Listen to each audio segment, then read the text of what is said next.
came to shove, I think we could all sort of get away with. Listen, I'm not really a person hair. that's in position to criticize other people's facial hair. I understand that.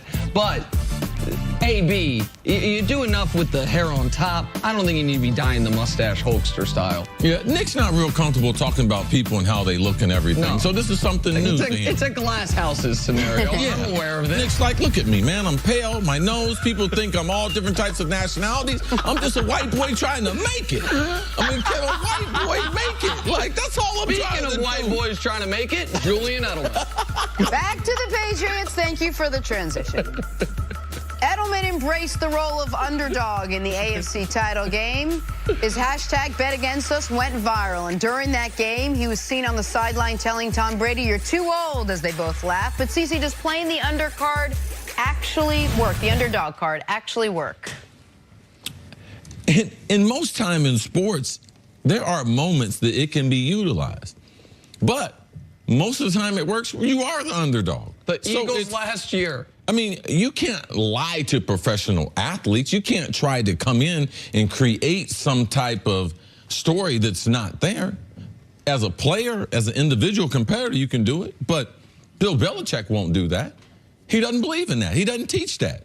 He talks about do your job. That has nothing to do with, do people respect you doing your job? People got a great deal of respect you doing your job. He talks about doing your job, because if you do your job, regardless if people respect you or don't respect you, you're going to win. That's the way he coaches. That's the way he teaches. Now, when you have this locker room, you're always going to have some guys or some people thinking, oh, man, I'm an underdog. People don't believe in me. Oh, yeah, absolutely. That's true. But there's a reason why people don't believe in you. You're undersized. You're under speed. You're not some big, powerful guy. So Edelman, yeah, he'll always be an underdog. He's a quarterback from Kent State. What is he supposed to be? The favorite? Oh, this guy right here was groomed for success in the NFL. Absolutely not. Tom Brady, as good as he looks. Man, that ain't the Tom Brady that I got introduced to. Tom Brady I got introduced to was a guy who got benched at Michigan for a baseball player. Then he went to the NFL Combine and looked like anything but a franchise or a guy that we're getting ready to, man, we're getting ready to bet our future on this guy. That's why you get drafted in the 7th round. Sixth round. So that's why Tom Brady will always have the chip on his shoulder. It's not manufactured. It's real. He knows what people said. He knows the type of quarterback that he's become. And it's one of the reasons Brady and Edelman, I believe, have this kinship, is because Edelman is a legit underdog who has achieved his maximum potential in the perfect system for him. And then there's Brady, who has convinced himself that despite literally being one of the richest football players ever, who's married to a supermodel, who has been to 9 Super Bowls and won 5 of them, that he's still the doubted kid that got benched at Michigan. Yeah, because after he wins 3 of them, people have this question, oh, who's more important, Belichick or Brady? Would Brady ever win a Super Bowl without Belichick? Then he wins a couple more. Now he's got 5. Is he the greatest quarterback ever? Is he really better than Joe Montana? Joe Montana didn't lose any Super Bowl. What about Aaron Rodgers, who's more talented than him? Like, he can, and that's, by the way, good for him. Because that's why you work the way he does at 41, with the wealth and the success that he has. But for the team, there's 2 points I think are important. One is, it wouldn't make sense for Belichick, to C's point, to all of a sudden be like, we're the underdogs here, because the players know he don't never say we're the favorites, and we're the favorites 98% of the time. And the other reason is, last week, the reason it was unique was because they were the actual underdog. For just the 2nd time in the playoffs in over a decade, they were the Vegas underdog. They were on the road in the conference championship game against the league MVP. There were real reasons to wonder if this year was the end. 5 losses, losing record on the road, blown out multiple times, losing a game to Miami that cost them home field in the most un-Patriot fashion. But because of they not only beat the Chiefs, but the way they beat the Chiefs, adding to the legend of Tom Brady in overtime and all of that, now the narrative this week is Rams shouldn't even be there. They got lucky with a blown call, and the Patriots are the greatest team we've ever seen. So that underdog script for the Eagles could propel them, because Carson Wentz wasn't coming back last year. They had the injuries.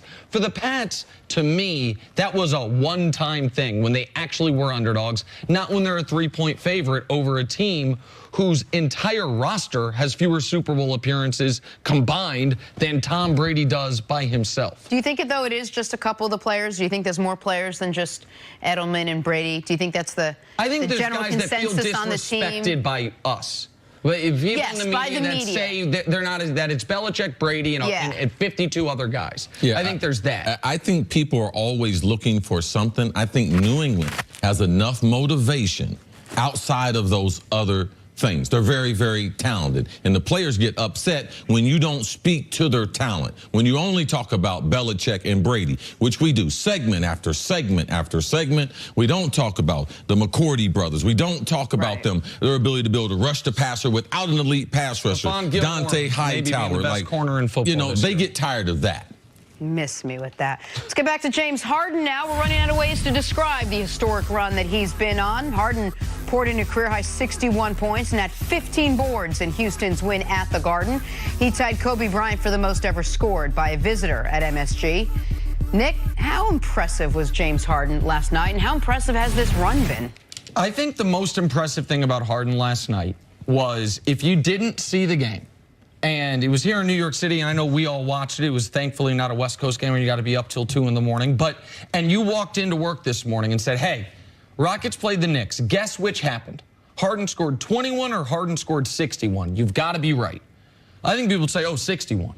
It is more believable right now that he has a night like that than that he has an off night.